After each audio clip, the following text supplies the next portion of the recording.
So just imagine তুমি একজন বড় রকমের একটা হিটম্যান, লাইক সবাই তোমার নাম জানে, তোমার সাথে কেউই পারে না, তোমার সামনে কেউ আসতে চায় না। সো একদিন তোমার ভাইকে একটা গ্রুপ মিলে মেরে ফেলে। সো নাও তুমি তোমার ভাইয়ের রিভেঞ্জটা তুমি নিবা।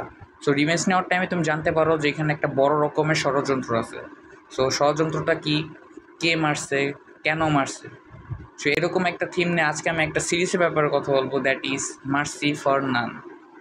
So Mercy for None release হয়েছিল 2024, আমি 2025 সালে।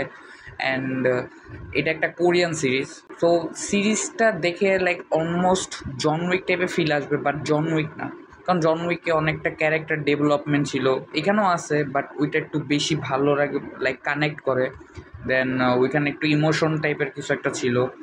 তা কিন্তু এই মুভি, লাইক এই সিরিজটাতে ইটস অলমোস্ট লাইক ইমোশনের থেকে অ্যাকশন বেশি। লাইক এই সিরিজটাই লাইক ফেমাস হয়েছে just for the action. And yeah, action আসলেই ভালো, লিটারেলি অ্যাকশনগুলি দেখে ভালো লাগছে। স্টোরিটা লাইক আহামরি কিছু না, অলমোস্ট শেষের দিকে, লাইক এপিসোডের শেষের দিকে কিছু কিছু টুইস্ট দেয়। লাইক লাস্টের 2-3টা এপিসোড লাইক এরকম জাস্ট টুইস্টের উপরে থাকে। আর ফার্স্টে থেকে অলমোস্ট লাস্ট পর্যন্ত শুধু অ্যাকশন। তুমি প্রতিটা এপিসোডে লাইক 2বার করে অ্যাকশন সিনস তো পাবাই, একদম পারফেক্ট। সো এই সিরিজটাতে আছে অলমোস্ট 7টা এপিসোড, অ্যান্ড প্রতিটা এপিসোড লাইক 40 মিনিট করে।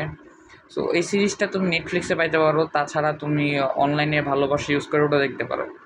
অ্যান্ড যদি আমি বলি, প্রথম দিক থেকে তো একটু লাইক অনেক ক্যারেক্টার একটু বোরিং ফিল লাগতে পারে, কিন্তু যখনই অ্যাকশন সিনটা আসে তখন লাইক আবার হুক আপ হয়ে যায়, দেখতে খুব মন চায়। আবার আস্তে আস্তে একটু বোর, আবার একটু অ্যাকশন। সো একটু লাইক ওয়ান টাইম ওয়াচেবল টাইপের।